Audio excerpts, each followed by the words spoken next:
Yang pertama, kita akan membahas tentang sistematika karya ilmiah dari artikel jurnal, proceeding seminar, dan juga populer. Yang akan kita bahas yang pertama adalah artikel jurnal. Dalam artikel jurnal ini terdapat judul, penulis, abstrak, kata kunci, pendahuluan, metode, hasil dan pembahasan, kesimpulan, ucapan terima kasih, dan daftar pustaka. Lalu yang kedua, di artikel proceeding seminar terdapat judul, tanggal pelaksanaan, daftar panitia, ISBN, penerbit, kata pengantar, daftar isi, abstrak, pendahuluan, kajian teori, metode penelitian, hasil dan pembahasan, kesimpulan, serta daftar pustaka. Yang ketiga yaitu artikel populer. Pada artikel populer ini, sistematika penulisannya yaitu ada judul, pendahuluan, isi, dan penutup. Jadi, kesimpulannya, artikel jurnal dan prosindik seminar memiliki struktur yang lengkap dan formal. Hal ini karena terdapat bagian yang mendukung penulisan karya ilmiah seperti abstrak, metode, dan daftar pustaka. Sedangkan artikel populer strukturnya hanya judul, pendahuluan, isi, dan penutup, serta sistematika penulisannya cenderung bebas, tidak seperti artikel jurnal maupun prosindik seminar. Sehingga hal ini dapat dikatakan bahwa perbedaan terhadap ketiga artikel tersebut terletak pada struktur sistematika yang digunakan. Selanjutnya yaitu bagaimana penggunaan bahasa pada ketiga artikel tersebut dan bagaimana perbedaannya, lalu adakah kesalahan bahasanya? Oke, yang pertama yaitu artikel jurnal.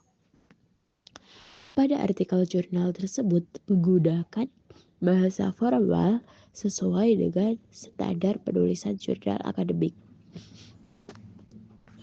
Kalimat yang digunakan cenderung panjang, kompleks, dan mengutamakan kejelasan serta ketepatan makna.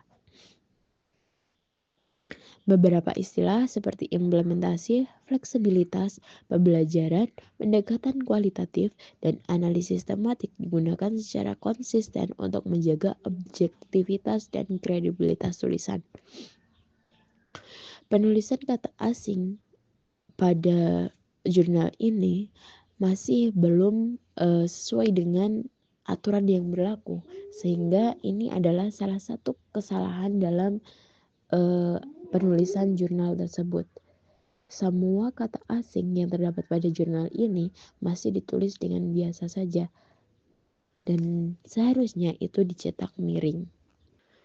Yang kedua yaitu prosedik seminar. Pada artikel ini, penggunaan bahasa sudah sesuai.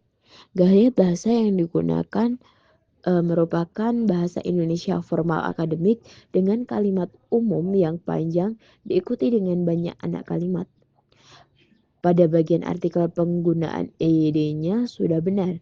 Bahasa yang digunakan juga cukup komunikatif dengan penggunaan istilah-istilah pendidikan yang tepat. Namun, walaupun ini artikel sudah formal, masih terdapat kesalahan dalam penulisannya, seperti ketidakkonsistenan spasi pada kalimat di sekolah. Artikel populer. Penggunaan bahasa dalam penulisan artikel populer tersebut menggunakan bahasa sederhana, sehari-hari, dan kata tidak baku atau informal seperti kata "nah".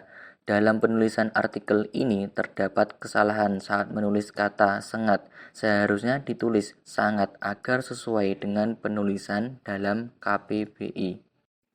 Apakah isi karya ilmiah tersebut, permasalahan, teori, metode, dan hasil telah memenuhi syarat karya ilmiah? Jelaskan. Isi artikel, jurnal, proceeding seminar, dan populer. 1. Jurnal. Artikel jurnal tersebut secara umum sudah memenuhi syarat karya tulis ilmiah karena permasalahan yang dijelaskan spesifik atau relevan dengan pembahasan, memiliki landasan teori yang kuat. Selanjutnya yaitu 2. Proceeding seminar. Secara keseluruhan, artikel proceeding seminar tersebut sudah memenuhi syarat penulisan karya ilmiah.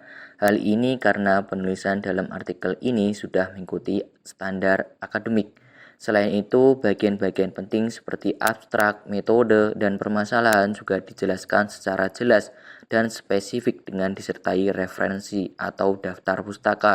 Kajian teori dalam artikel ini secara keseluruhan telah memenuhi syarat minimal karya ilmiah, yaitu adanya landasan konseptual yang mendukung penelitian, mencantumkan kerangka teoritis yang relevan dengan topik yang dibahas, mengutip pendapat para ahli, serta merujuk pada peraturan perundang-undangan atau dokumen resmi terkait.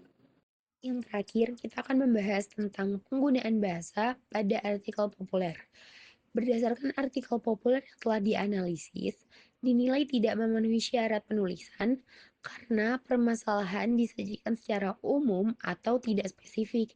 Selain itu, tidak menggunakan teori ilmiah, tidak menerapkan metode penelitian, serta hasil yang dihasilkan ditulis secara naratif tanpa analisis ilmiah.